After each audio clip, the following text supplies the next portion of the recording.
The Mumbai Indians, the most decorated team in the IPL's history. A roster full of superstars, a fan base that bleeds blue, but right now they are struggling. And that is genuinely hard to watch if you followed them all this time. So today we do a proper deep dive. How did Mumbai Indians become the greatest franchise in IPL history? And what went wrong? And where do they stand right now?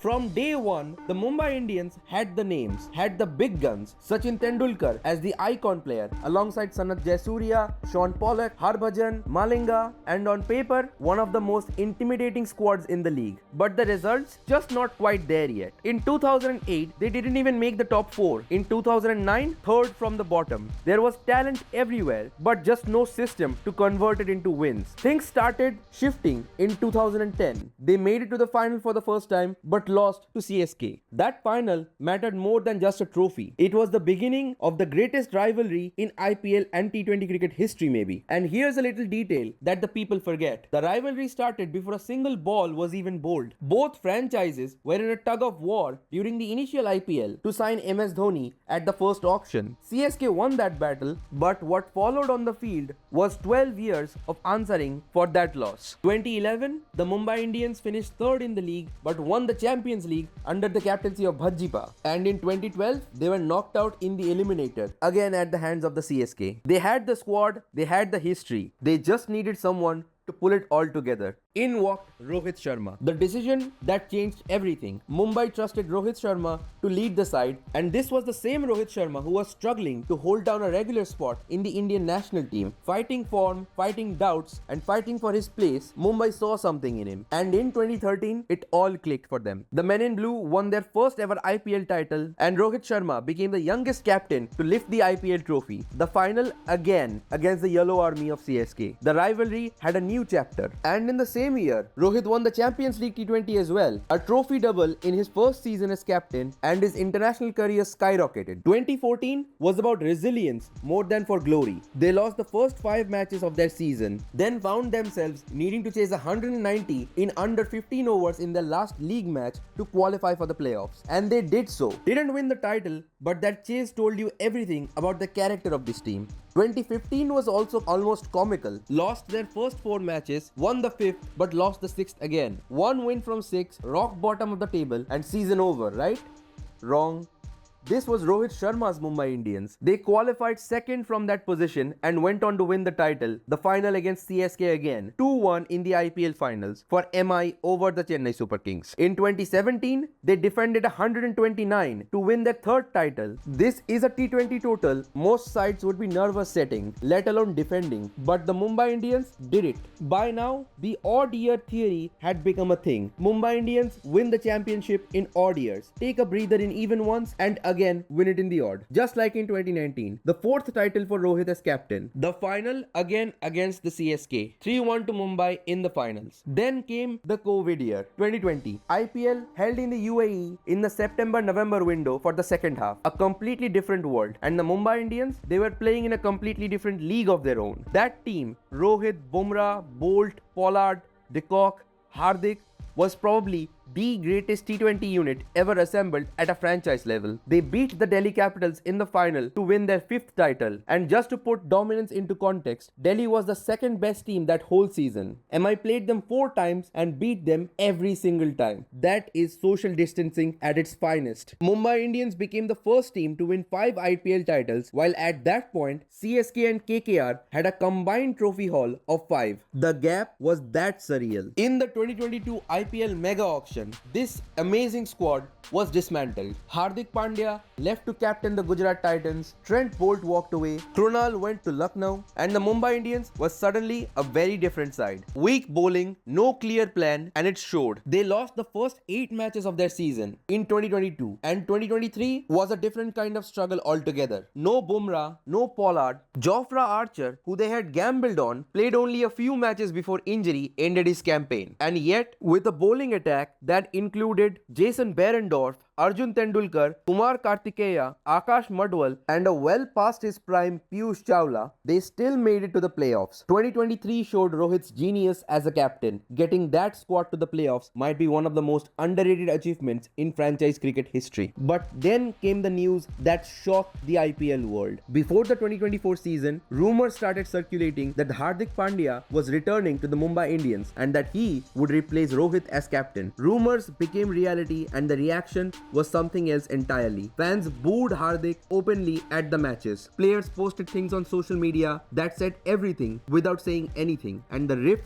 was real and visible. Now, why did this happen? Here's our read. By 2023, Hardik had established himself as India's premier T20 captain, with Rohit and Virat stepping back from T20 internationals after the 2022 World Cup, focusing on ODIs for the 2023 ODI World Cup. And Rohit, his own T20 form was being questioned. MI likely wanted a national team captain leading their franchise. They wanted it badly enough to make a move that cost them the most successful captain in the middle of his prime. And the irony? Hardik had been building something real at Gujarat. Maybe GT wins more titles if that transfer never happens. In the last video, we mentioned how CSK took too long to groom a face for the future of the franchise. For the Mumbai Indians, they did it too early. At least look who you are replacing. Rohit was India's ODI and Test captain and was not playing T20s due to the ODI World Cup. Even BCCI trusted him to lead India in the T20 World Cup later on in the very next month of the IPL. In one of the interviews in 2023, Hardik mentioned Mumbai Indians wins because they have the best people for each slot and CSK wins because they have a good environment. Yes, the Mumbai Indians had stars since the beginning, but it took them 6 years to win their maiden title. And Rohit Sharma is a good man manager apart from being a sharp tactical mind. When you have big names, there will be ego clashes, and it takes a brilliant man manager to get the best out of these people, which Rohit was. 2024 ended with MI at the bottom of the table. But here's the twist. A few months later, Rohit Sharma led India to the T20 World Cup title in the West Indies, and in the final over that won it, it was Hardik who delivered. Rohit kissed him on the cheek, and at the celebration, whatever was broken seemed at least publicly to be mended. In 2025, the Mumbai Indians went back, kind of. They finished third. Still not a title,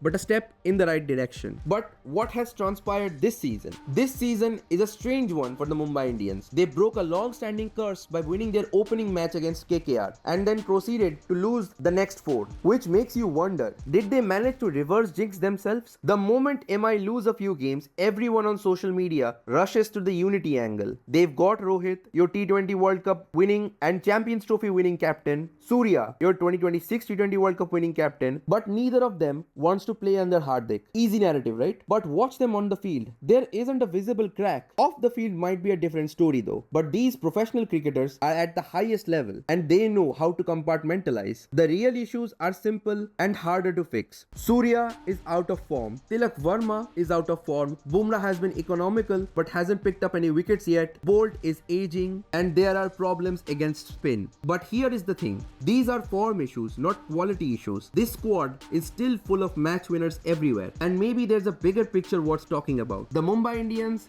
CSK and the Kolkata Knight Riders, 3 franchises with the most titles between them, all seem to be navigating the same challenge right now. The game has shifted. When you watch someone like Priyansh Arya, Abhishek Sharma, or even 15-year-old sensation Vaibhav Suryavanshi, they just don't care. They see the ball, they hit the ball. If you get out, you get out. They're playing a different version of the sport. These 3 teams taught the league how to play aggressive T20 cricket, and now perhaps they're struggling to keep up with that, what they created. Maybe these pitches have something to do as well. Bring back the 2019 era pitches and see them dominate again. But that, my friends, is wishful thinking. And unfortunately, Mumbai lost to the Punjab Kings and the hole gets just a little deeper. Next up for MI was the Gujarat Titans on the 20th. Hardik Pandya versus his former franchise, and the storylines write themselves. And finally, for the sake of the men in blue and gold, they made a statement. And the name at the center of it all was Tilak Verma, back at his very best. The pitch was on the slower side and the Gujarat Titans chose to field field first at the toss, a decision that would come back to haunt them. Mumbai Indians were wobbling at 40 for 3 in what looked like a same old story kind of thing. But Tilak Verma had other plans. A stunning century and the Mumbai Indians plundered 95 in the final 6 overs. Absolute carnage. Chasing on such sort of a tough surface, the Gujarat Titans never got going and their top 3 only managed just 19. A brittle middle order, which we have already mentioned in our previous videos, had no answers for Ashwini Kumar, the impact substitute, who picked up a magnificent 4 for 24.